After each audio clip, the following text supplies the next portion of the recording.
magkano ang bayad sa'yo? Utang ina, bayad na ako. Simula nang umupo si PRRD na bayad na kami. Bayad na kami sa ganda, sa buti ng puso ni PRRD. Kaya hindi na namin kailangan ng bayad na yun dahil bayad na kami matagal na. Meron ba? Kung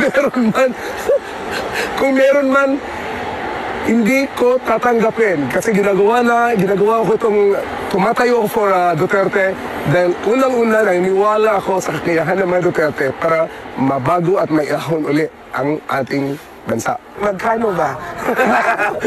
Zero po. Walang bayad dito.